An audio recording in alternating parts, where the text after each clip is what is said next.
तो आप देख रहे हैं जमीनी रिपोर्टर गौरव सिंह राठौर की रिपोर्ट। आज मैं हूँ प्रयागराज की पावन धरती के पावन स्थान पे आदरणीय श्री टीना माँ कौशल्यानंद जी के यहाँ। और आज मुझे बहुत ही हर्ष है कि मैं इस जगह पे हूँ। माता से बात करने से पहले पहली बात तो मैं माता का अपने चैनल पे स्वागत करना चाहूँगा और अपने चैनल की तरफ से सभी दर्शकों की तरफ से माता के श्री चरणों में प्रणाम करूँगा। और माता से विचार विमर्श करने से पहले मैं एक कविता से शुभारंभ करना चाहूँगा। वो कविता है, मैं भी लेती सांस हूँ, पत्थर नहीं इंसान हूँ, कोमल मन है मेरा, वही भोला सा चेहरा, जज्बातों में जीती हूँ, बेटा नहीं बेटी नहीं, पर तुम्हारी ही तो औलाद हूँ,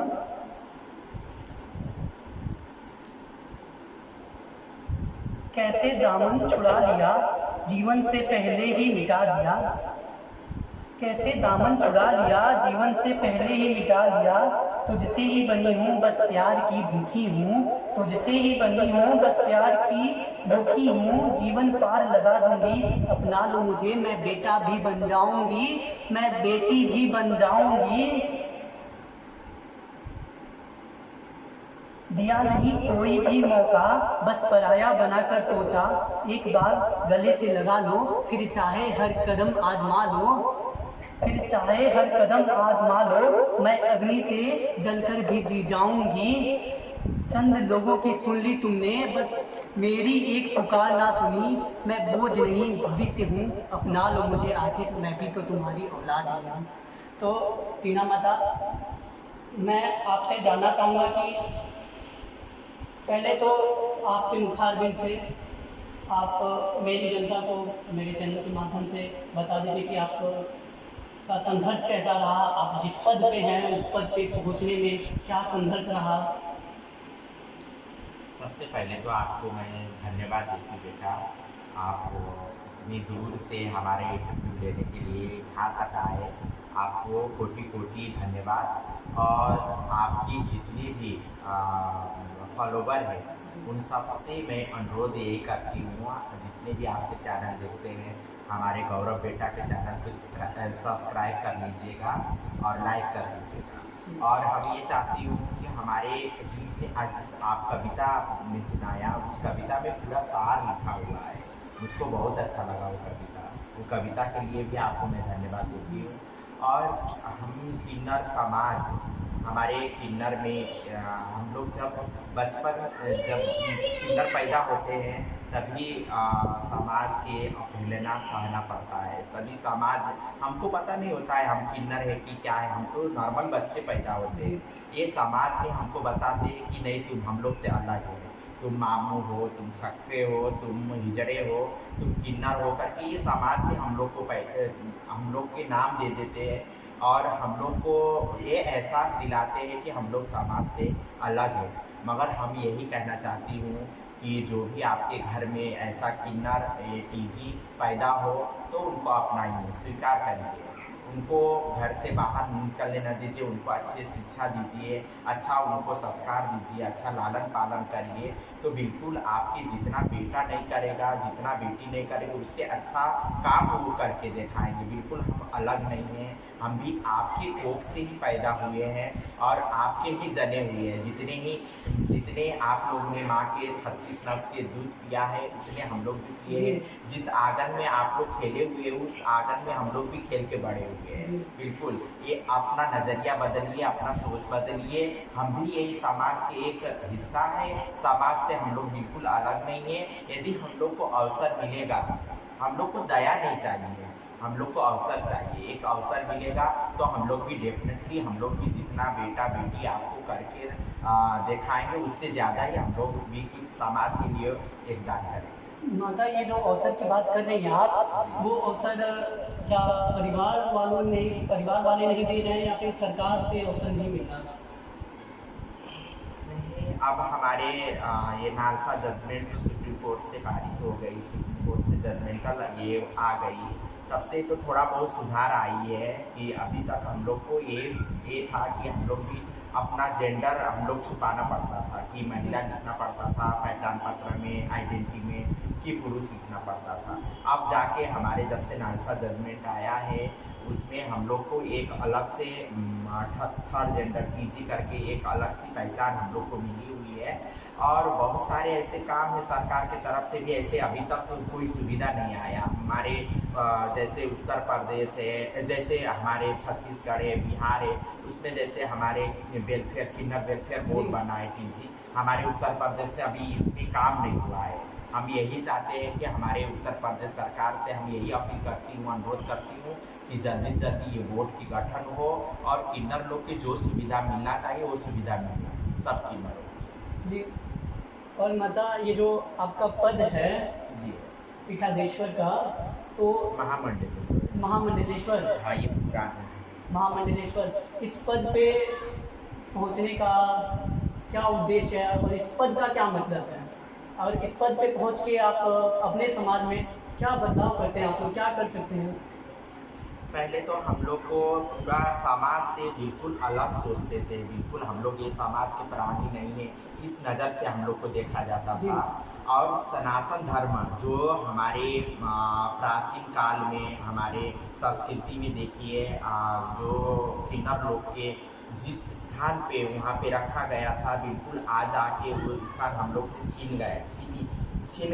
छीना गया था, है ना। आज फिर हम लोग सनातन धर्म में ये किन्नर अखाड़ा स्थापित करके हम लोग के खोए हुए गरिमा को हम लोग वापस किए, है ना।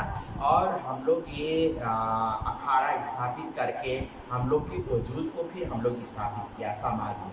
समाज में हम लोग ये देखा दिया कि नहीं, आप ही लोग खाली महिला पुरुष ये समाज में एक मुख्य धारा में नहीं है, हम लोग भी इस समाज में करके एक अपना वजूद हम लोग दिखा दिया गया। और जितने भी हमारे सनातन धर्म के जो किन्नर थे वो सब हमारे किन्नर अखाड़ा में जुड़ गए। और किन्नर अखाड़ा के स्थापित होने के मतलब यही था कि कितने हमारे सनातन धर्म के बच्चे भी कितने और धर्म अपना रहे थे, मगर हमारे सनातन धर्म जब से आया, जब से हमारा किन्नर अखाड़ा स्थापित हुआ, तो हमारे सनातन धर्म में एक अलग सी जगह मिला। और देश की सरकार से देश में जैसे जो थर्ड जेंडर जिस परिवार में भी जन्म लेते हैं उनके अभिभावकों से, उनके माता पिता से मतलब क्या क्या निर्देश देना चाहेंगे आप कि किस तरीके से व्यवहार किया जाए? और आप जैसे हम आम इंसान हैं, हमारे में भी भेदभाव होता है, तो लेकिन जब हम स्ट्रगल कर लेते हैं किसी अच्छे मुकाम पे पहुंच जाते हैं तो खैर सब बदल जाता है। लेकिन आप लोगों में बड़ी मुश्किलें होती है, ना समाज साथ में होता है ना परिवार साथ में होता है, इसको लेके मैं कुछ बताइए। सबसे पहले तो हम सबसे यही अनुरोध करूँगी, मेरा यही आप लोग से रिक्वेस्ट है कि कोई भी आपके घर में पैदा हो, चाहे वो थर्ड जेंडर हो चाहे बेटी हो, आप लोग उनको स्वीकार करिए, उनको अच्छी शिक्षा दीजिए। जैसे बेटा को पढ़ाते हैं वैसे अवसर दीजिए, उनको पढ़ाइए लिखाइए। आजकल इस प्रेजेंट में हमारे थर्ड जेंडर भी बहुत सारे ऐसे ऊंचे पद में हैं, जैसे जज बने हुए हैं, जैसे इंस्पेक्टर हैं और बड़े बड़े फैशन डिज़ाइनर हैं। यदि आप लोगों को उचित हम लोग को भी वही वातावरण में हम लोग को पढ़ने देंगे अच्छी, और हम लोग अच्छा शिक्षा हासिल करने देंगे, बिल्कुल क्यों नहीं, असंभव कुछ भी नहीं है, बिल्कुल संभव है, बिल्कुल हो सकती है। हम लोग भी जितना बेटा लोग करके दिखाएंगे उससे ज़्यादा ही हम लोग कविता में लिखा। और जी बिल्कुल आपके कविता में है, और वो अवसर आप दे दीजिए एक बार और स्वीकार करिए। कोई भी हो, आप घर में आपके घर में कोई भी यदि टीजी पैदा है तो अपनाइए, तो समाज से कहिए कि जैसे भी वो मेरे बच्चा है ना, कोई ये बीमारी नहीं है, ये तो भगवान के देन है कि ऐसे पैदा होते हैं। कोई हम ये कहना चाहती है कि जो एक बालक, जो एक बालिका को उसके परिवार में अधिकार मिलता है, वो भी थर्ड जेंडर को भी वही अधिकार मिलना चाहिए, और जायज़ भी है ना। बिल्कुल बिल्कुल। अभी हमारे ये राज्यसभा में ये विधेयक पारित हुई थी कि जितना बेटा को पैतृक संपत्ति पे अधिकार है उतना बेटी को भी जी। है। और हमारे ये उत्तर प्रदेश में ये विधानसभा में ये पारित हुआ, जितने बेटी के पैतृक संपत्ति में अधिकार है उतने ही अधिकार थर्ड जेंडर के जी। लिए।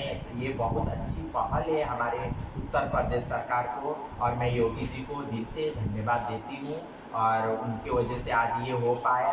अब हमारे थर्ड जेंडर के जो भी आने वाले बच्चे हैं अपने घर से वो लोग बेघर नहीं रहेंगे, जी। बिल्कुल उनको अधिकार मिलेंगे। और मतलब जो आपके यहाँ पे कितने मेंबर हैं, उनका किस तरीके से रहना, कैसे रहते हैं लोग यहाँ पे, कितने लोग रहते हैं, और आपके ये जो आवाज़ है इसकी बुनियाद क्या है? हमारी घर में हम लोग के मेन तो गुरु शिष्य परंपरा है किन्नर समाज में। यदि आपको गुरु शिष्य की परंपरा देखना हो तो बिल्कुल किन्नर समाज में आइए। यहाँ जैसे निष्ठा और स्वच्छता और प्यार भरा गुरु चेला रिश्ता कहीं नहीं मिलेगा आपका। और हमारे जैसे हम लोग बचपन में अपना घर छोड़ देते हैं, त्याग देते हैं, तो हमारे समाज में कोई नहीं रहता है, हमारे किन्नर गुरुएँ रहती हैं कि हम लोग को यही माँ बाप बनते हैं। हाँ यही अपनाती है, और यही हमको माँ बाप के प्यार देती है, आवास और कपास और खाने के, रहने के, पहनने के इन्होंने देते हैं, और इन्होंने हमको संस्कार सिखाते हैं। तब इनके ही गोदी में हम लोग बड़े पल बढ़ के बड़े होते हैं। जी। और क्या पूछे? और मेरा ये कहना है कि जैसे गुरु और शिष्य का जो रिश्ता रहता है वो आपने बता ही दिया किस तरीके से कायम रहता है, लेकिन मुझे ये जानना है किस तरीके से मतलब सबकी एक दूसरे से इंटरलिंकिंग होती है, कैसे सब लोग रहते हैं यहाँ पे, और इस जो आपका आवाज़ है इसकी बुनियाद क्या है? अच्छा, हम लोग के ये गुरु शिष्य परंपरा होती है, और हमारा ये परंपरा सदियों से चली आया। जी। परंपरा एकदम आज से नहीं, सती युग से ही चली आया है। इस परंपरा को हम लोग फॉलो करते हुए इसको निभा रहे हैं। और मेन हम लोग का ये होती है कि हम लोग दूसरे की खुशी में शामिल होते हैं, जैसे शादी हो, जैसे ब्याह हो, वहाँ जाके उनको आशीर्वाद देते हैं। उनके बावजूद उन लोग खुशी से हमको जो नेतृत्व देते हैं उससे हम लोग के जीवन यापन होता है। आप जाती हैं माता कहीं? नहीं, मैं अभी मैं महामंडलेश्वर से हूँ, मैं अभी कहीं नहीं जाती, मैं यही धर्म कर्म के काम करती हूँ और समाज सेवा करती हूँ। अच्छा माँ, जिस तरीके से आप लोगों को इतना एक तरीके से कहें समाज में लोगों के ताने सुनने पड़ते हैं, सब कुछ मतलब सह के कितना मुश्किल होता होगा ना कि जो इंसान से धक्के मिले उसे इंसान को आशीर्वाद देना, वो जो पीड़ा होती है माँ, वो किस तरीके से मतलब आप लोग, क्योंकि कहीं जाओ कुछ लोग अच्छी नज़र से देखते हैं, कुछ लोग बुरी नज़र से देखते हैं, समाज में हर एक तरीके के लोग हैं। मैं वो जानना चाहूँगा कि उस समय आप लोग किस तरीके से उनको संतावनाएँ देती हैं? बेटा, ये समाज में दो पक्ष से लोग हैं, एक बहुत अच्छे लोग भी हैं और बहुत बुरे लोग भी हैं, ठीक है ना। और हम लोग अच्छी चीज़ को अपनाते हैं और बुरे चीज़ को निगलेक्ट करते हैं, कि बुरे चीज़ तो होता ही रहता है, और जहाँ बुरा नहीं रहेगा वहाँ अच्छाई के कोई मतलब नहीं है ना। और हम लोग के देखने के नज़रिया भी बहुत सारे लोग पैर आके छूते हैं, बहुत श्रद्धा से और बहुत मान सम्मान देते हैं। कोई पीठ पीछे कमेंट करते हैं, जो कमेंट करते हैं उनके आगे भगवान दिखा देती है।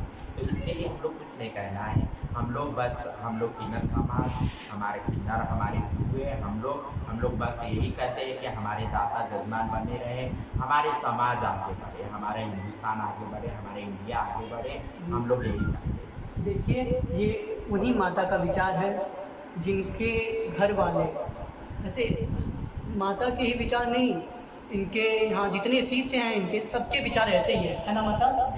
तो ये वही विचार है, ये वही विचारधारा है जिसको आपने अपने घर से तिरस्कार दिया था।